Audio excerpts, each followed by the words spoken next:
Les technologies de l'information et de la communication font partie intégrante de notre quotidien.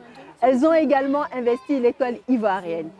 Par un décret du 19 septembre 2012, le gouvernement introduit une nouvelle discipline dénommée technologie de l'information et de la communication dans l'éducation. C'est dans ce cadre que des salles multimédia ont été créées et équipées souvent avec l'appui de partenaires dans des centaines d'écoles sur l'ensemble du territoire ivoirien.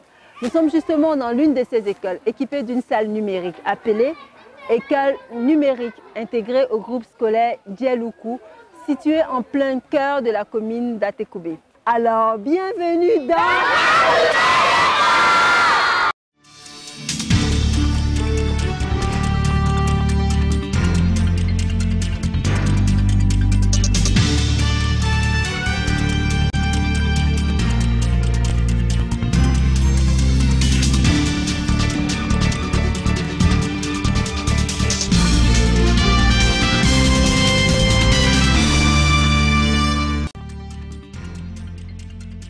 Au sommaire de cette émission, Adzopé, campagne de remobilisation contre les grossesses contractées en cours de scolarité. École numérique, comment ça fonctionne? Comment les élèves s'approprient les tablettes?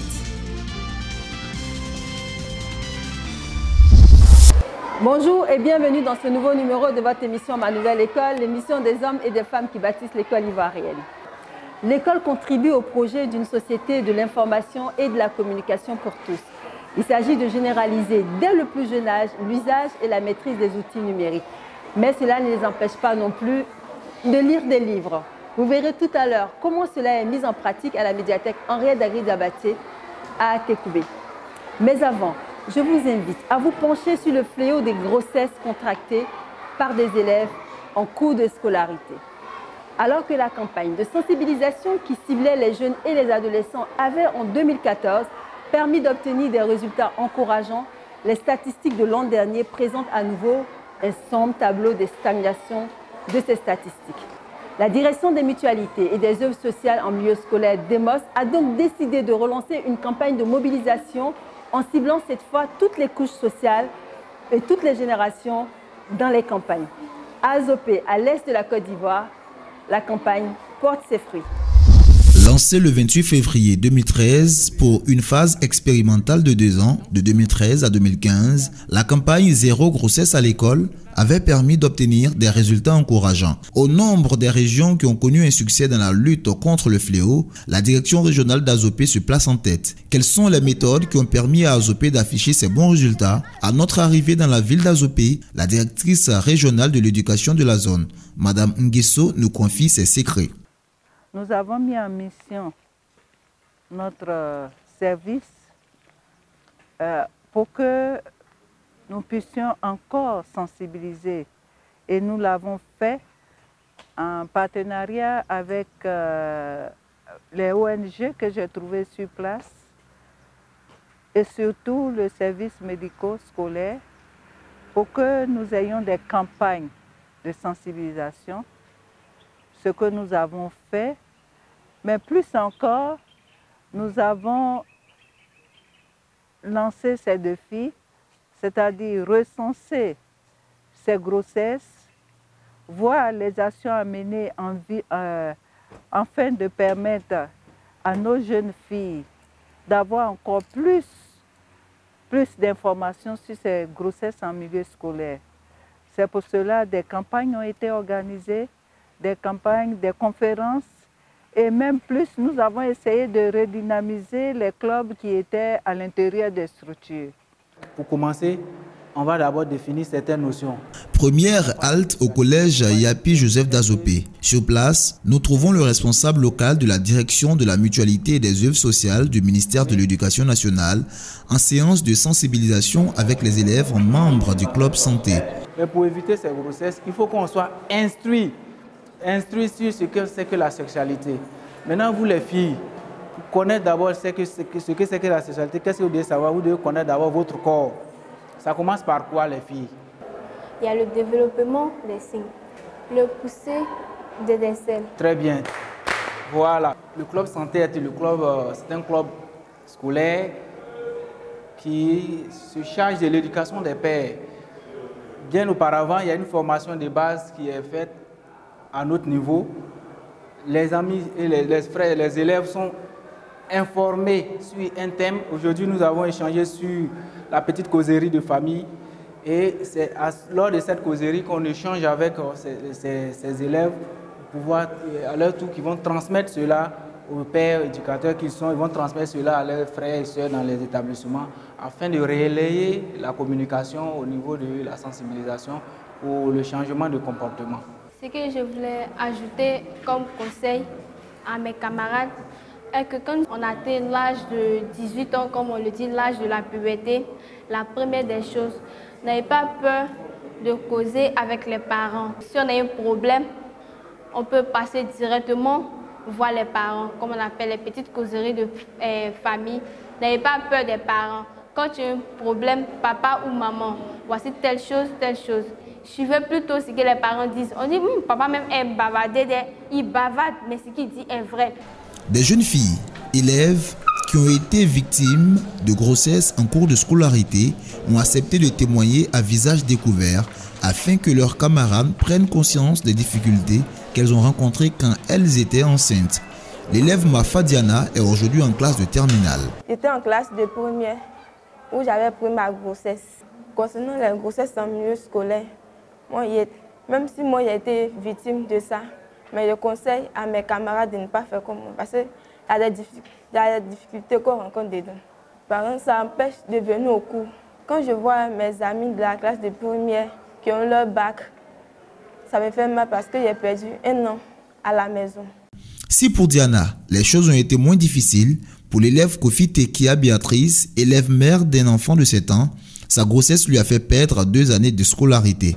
J'étais en classe de 4e quand j'ai eu ma grossesse et cela n'a pas été facile.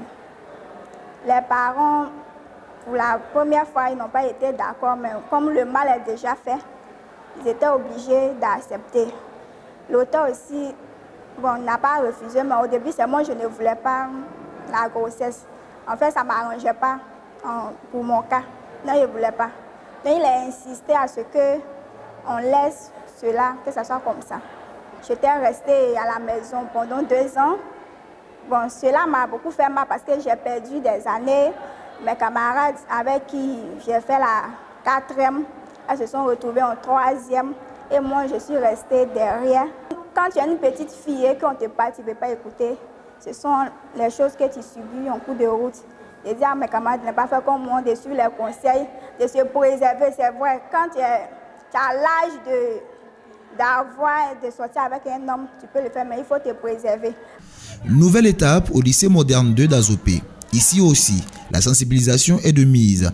Élèves, enseignants et encadreurs sont tous mobilisés pour parvenir à l'objectif 0 grossesse. Bonjour les élèves. Bonjour madame. Vous allez bien? Oui, madame. Bien. Vous savez ce que c'est qu'une grossesse en milieu scolaire? Oui, madame.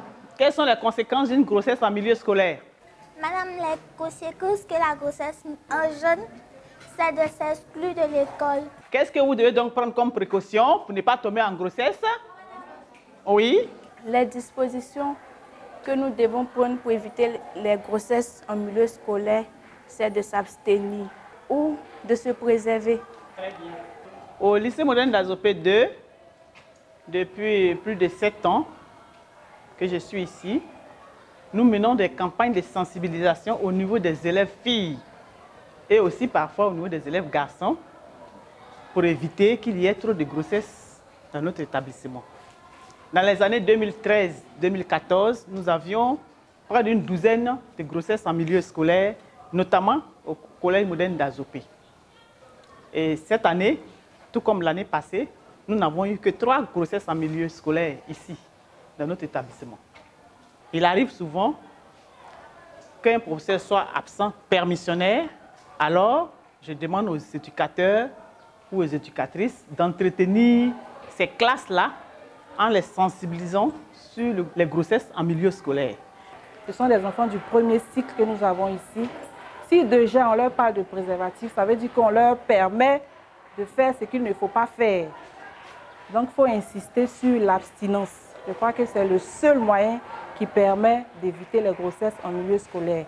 L'élève doit savoir que quand il est élève, tout ce qu'il doit faire, tout ce qu'il doit rechercher, c'est comment arriver au terme de ses études avec son diplôme. Il ne faudrait pas qu'il laisse quelque chose venir entraver sa marche. Donc l'abstinence, son seul souci, les études. Justement, dans la classe de Madame Brombro, une élève assise à Pirut, âgée de 17 ans seulement, est mère de jumeaux qui ont 7 mois. Elle raconte. C'était la 3e et comme j'étais enceinte, j'avais arrêté les cours. J'avais pris tout le cours de scolarité pour que cette année je puisse reprendre les cours. La grossesse m'avait beaucoup fatiguée. J'avais accouché à césarienne. Comment arrive-t-elle à gérer ses bébés une fois à la maison? Nous l'avons suivie chez elle à l'heure du déjeuner. Comme il fallait s'y attendre, elle est accueillie par les cris de ses enfants qui ont faim. Sa mère, Dame Kwasi Nchimari, nous décrit les journées de sa fille et de ses petits-enfants. Lui n'a qu'à pleurer aujourd'hui. Lui n'a pas pleuré, lui il dormait seulement. Mais lui seulement, il n'a pas dormi. Hein. Il pleurait. Elle exhorte les autres filles à se consacrer à leurs études. Il ne faut plus qu'ils vont chercher les filles. Moi, je veux qu'ils vont à l'école.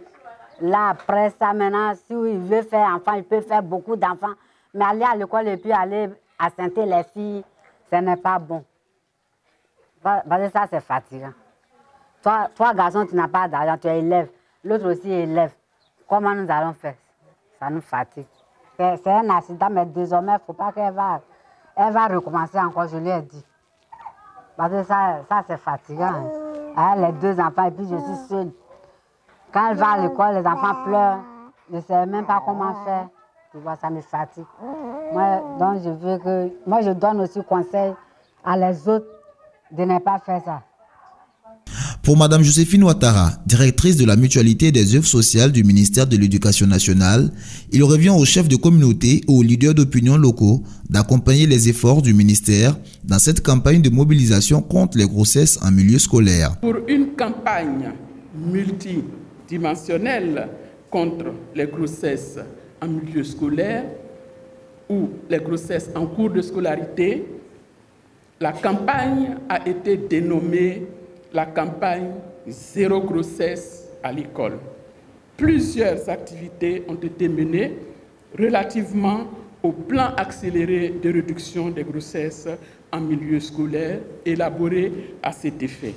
Et les différentes stratégies, il s'agit donc de stratégies de sensibilisation de proximité au bénéfice donc des adolescents et des adolescentes. Parce qu'effectivement, il faut bien un adolescent pour qu'une adolescente tombe enceinte.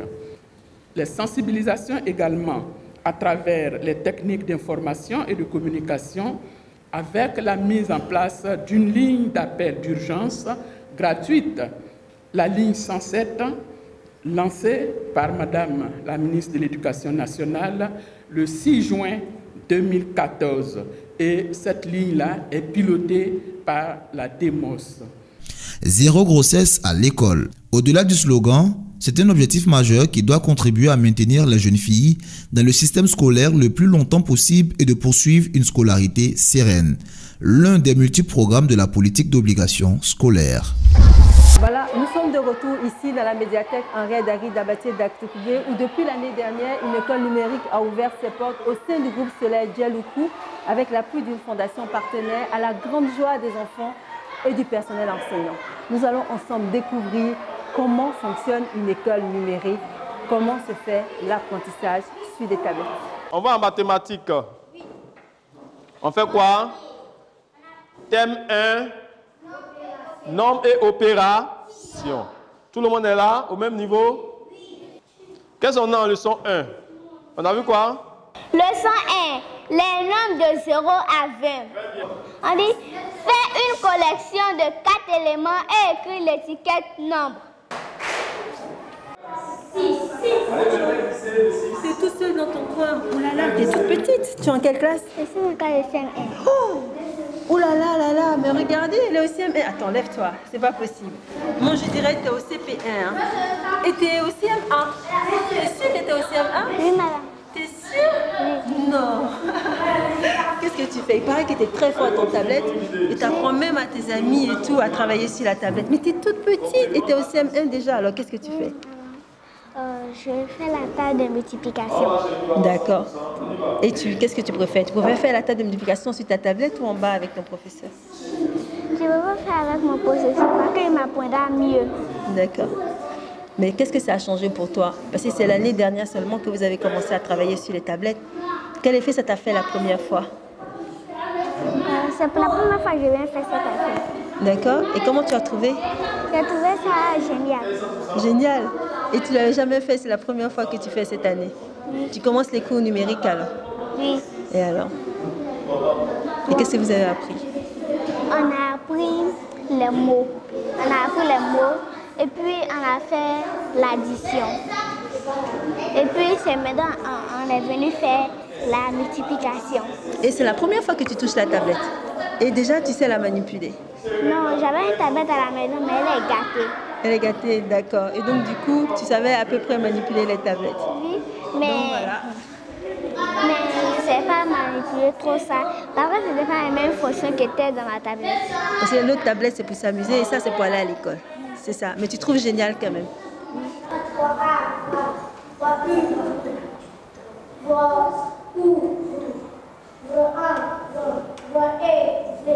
On va en mathématiques. On fait quoi? Thème 1, nombre et opération. Tout le monde est là, au même niveau? Vas-y, on va cliquer. Clique pour nous. Et puis dis-nous ce qu'on doit faire. Primaire, tu as cliqué primaire. Non, c'est 1. On va ressortir. Toi, tu es où? On est dans mathématiques, toi, tu es de l'autre côté là-bas. Vous avez combien d'élèves comme ça qui sont en déphasage pendant le cours? Bon, il n'y a pas assez. Pas assez. Il y en a pas assez. Il y a certains qui manquent quelques cours, donc quand ils viennent, ils sont un peu désorientés. Parce que là, j'ai vu qu'il y avait plein de gens, les élèves étaient déjà bien... Il y a certains qui sont déjà très loin, ils savent déjà même ce qu'on va faire. J'imagine.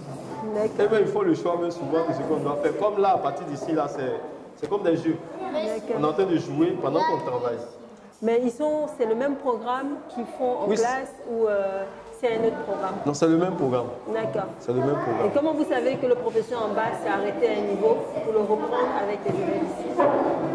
Bon, à un moment, nous-mêmes là, comme nous sommes enseignants, donc nous savons déjà, suivant le niveau, le programme scolaire, voilà, à quel niveau est-ce que chaque enseignant vraiment est pour amener les enfants à être au même niveau. Là, vous étiez en cours de mathématiques. Oui. Qu'est-ce que vous avez comme deux programmes à l'intérieur de la tablette? Bon, on a vu, à part les mathématiques, on a vu la lecture, on a vu l'éveil au milieu, c'est-à-dire des leçons qui sont faites pour le cours, le CM, le CE, dans les cours élémentaires et les grandes classes. Et même il y a le collège.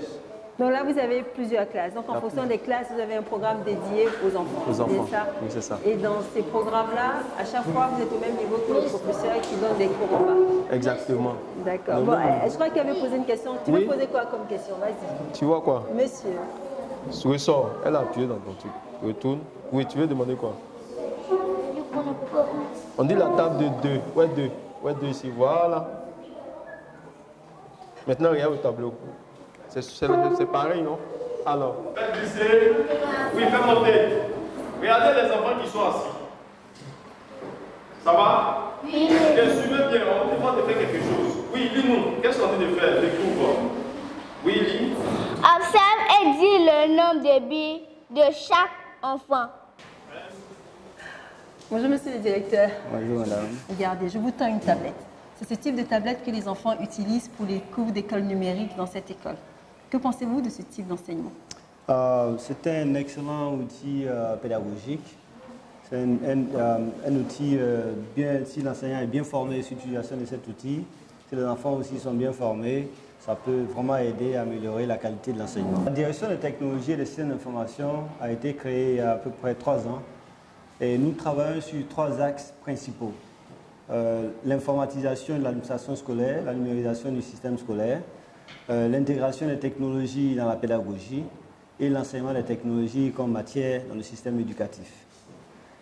Maintenant, sur la question de l'enseignement, l'intégration des technologies dans la pédagogie, il s'agit pour nous de former les enseignants, d'alphabétiser les enseignants sur l'utilisation du numérique afin qu'ils puissent l'intégrer dans leur pédagogie.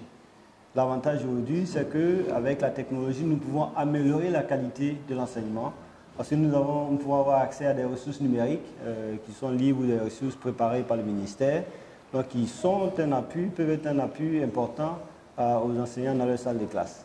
Maintenant, sur la question de l'enseignement des technologies, il s'agit pour nous de donner aux enfants les compétences technologiques afin que, quels que soient les métiers qu'ils vont choisir dans le futur, ils puissent l'exercer bien avec l'aide des technologies. Dans le cadre d'un projet précis, nous avons choisi 20 établissements dans lesquels nous formons les chefs d'établissement sur le développement d'une vision en termes d'intégration des technologies dans l'établissement et puis aussi le leadership du chef d'établissement pour le développement des technologies dans le système. Ça, c'était un premier aspect. Et puis le deuxième, ça concernait la formation des enseignants sur l'intégration des technologies dans leur pédagogie. Ça semble être quelque chose de facile, c'est-à-dire, bon, envoyer la technologie dans la salle de classe, mais ce n'est pas aussi facile. Parce qu'il faut que l'enseignant lui-même soit d'abord alphabétisé numériquement, qu'il maîtrise la technologie, et puis que l'enseignant puisse intégrer cela dans sa pédagogie. Parce qu'il ne s'agit pas pour l'enseignant de se faire remplacer par la technologie, mais l'enseignant reste toujours dans la salle de classe, il travaille avec les enseignants, mais la technologie vient l'aider à compléter la pédagogie traditionnelle qu'il donnait avant aux enfants. Merci beaucoup, M. Koulibaly. Merci, madame.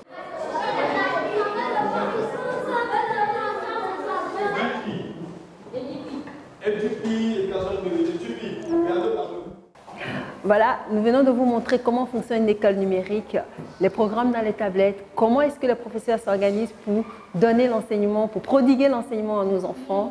Et monsieur le professeur, merci beaucoup. J'ai été enchantée de participer à ce cours avec des enfants aussi éveillés qui savent tout de la tablette. Je vous rends votre tablette. Merci beaucoup. Merci les enfants. C'était très bien.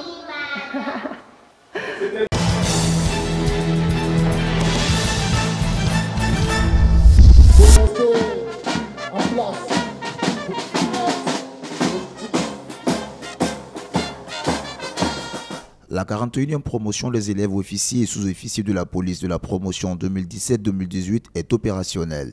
Le contingent de 1271 élèves a reçu ses épaulettes le 19 novembre dernier après la cérémonie de baptême à l'École nationale de police 6 à Cocody. Cette promotion a pour devise discipline, engagement et loyauté.